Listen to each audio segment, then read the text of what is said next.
esporte na natureza vem crescendo de uma forma muito grande no mundo inteiro, principalmente no Brasil. Um dos lugares onde mais o esporte de aventura cresce, as corridas de aventura, as corridas de montanha, é aqui no Brasil. Isso é maravilhoso, porque as pessoas estão tendo uma oportunidade de conhecer a natureza que antes elas não tinham, né? Quem faz triatlo, quem faz maratona, quem gosta de esportes, muitas vezes não conhecia a natureza. Essas pessoas conhecem lugares selvagens que elas não conheceriam se elas dependessem apenas delas.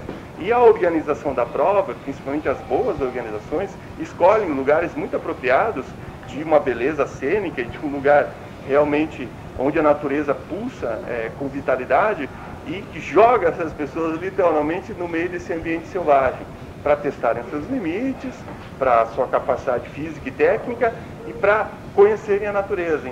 Se essa prova está sendo organizada com fim meramente esportivo, sem levar em conta o impacto ambiental que está sendo gerado nessa área, isso é um problema extremamente sério, porque regiões intocáveis, regiões de áreas de preservação que não recebem visitante e um fim de semana recebem lá 500 participantes numa corrida de montanha, isso vai causar um grande impacto nessa área, e isso tem que ser levado em consideração, né? Então vai depender muito da organização. Eu acho que como ideia, a prova junto à natureza é extremamente válida, desde que ela seja bem concebida, bem planejada, levando em consideração não só o benefício que ela vai causar, mas também o impacto negativo que ela vai causar na natureza. Já fiz várias provas de esporte de aventura na natureza, e ralis, corridas de aventura, enduros, e eu conheci regiões maravilhosas, regiões que eu não conheceria se essa prova não tivesse sido organizada. Então é um grande privilégio para as pessoas poderem conhecer regiões que elas jamais conheceriam se esse tipo de prova não existisse. Estou há mais de 30 anos escalando montanhas. Tem montanhas que o ano passado, por exemplo, eu escalei o Chimborazo e o Cotopaxi no Equador, que eu havia escalado há 25 anos atrás, né? A montanha está completamente diferente do que era há 25 anos atrás, em razão do aquecimento global. Os glaciares retrocederam de uma forma alarmante. São 2-3 quilômetros que esse glaciar retrocedeu em razão da interferência humana que está acelerando o aquecimento global. Tudo bem que nós estamos no final de uma glaciação, mas esse aquecimento global está sendo acelerado pela interferência humana, principalmente pela emissão de gases, né? Então o que acontece? Com a temperatura de meio grau ou 1 grau apenas na atmosfera, causa um impacto absurdo nos glaciares, na vida delicada das montanhas. E o glaciar, é natural você observar isso, ele sai do alto da montanha, ele se apoia na base da montanha. E onde que derrete primeiro? Essa base. E perdendo essa base, esse cálcio que tem na alta da montanha, o que está lá em cima desmorona também montanha abaixo pela ação da gravidade. Então, aí, quanto mais baixo, cada 200 metros que você sobe, diminui 1 grau. Cada 200 metros que você desce, aumenta 1 grau. Então, aquele gelo que está lá em cima, ele escorrendo para baixo, pegando temperaturas mais elevadas, ele vai derreter muito mais rapidamente do que se ele estivesse lá em cima, né? Aliado a isso, tem um problema da poluição no ar, das partículas sólidas suspensas que se depositam sobre os glaciares, que absorvem o calor e que ajudam a derreter mais rapidamente o glaciar. Para quem nunca esteve na neve antes ou no gelo, uma coisa até engraçada é você colocar uma pedrinha sobre o glaciar. Se você deixar aquela pedrinha aqui hoje, amanhã, ela pode estar a 1 metro de profundidade, ela absorve o calor e como ela é uma temperatura mais alta do que o gelo, ela vai derretendo e fazendo um duto pequenininho lá no fundo. Ou seja, imagine milhares de grãos de poeira sobre um glaciar. A superfície inteira do glaciar abaixa. No início do ano eu estive no gelo continental norte, que é um pedaço da calota polar que existe ainda na Patagônia.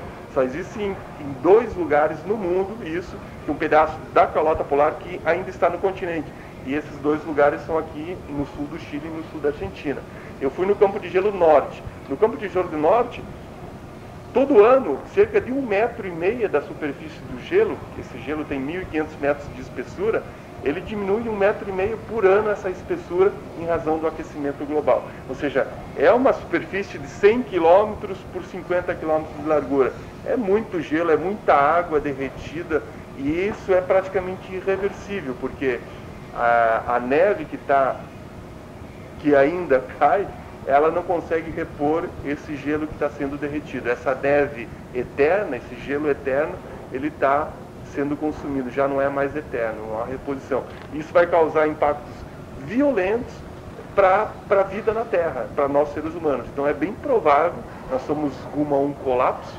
Essa situação, se não se tomar uma consciência global urgente, ela é incontornável. Então, como eu acredito que o ser humano é uma pessoa muito teimosa e não tem noção do risco que ele está proporcionando à Mãe Terra, infelizmente nós vamos ser vítimas realmente desse colapso daqui a 50, 100, 200 ou 300 anos.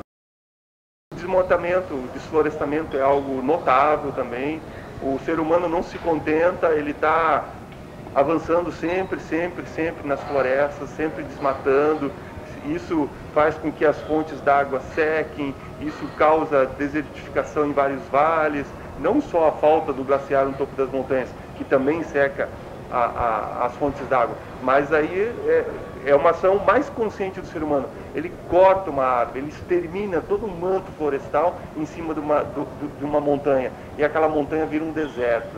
E é um ecossistema muito frágil, que levou milhões de anos para se compor, e ele não vai se recompor em décadas, ele vai precisar de alguns milhões de anos para se recompor. Mas mesmo assim ainda muita coisa tem que ser feita. Quantas pessoas no Brasil, por exemplo, reciclam o lixo? Quantas pessoas evitam o desperdício da água?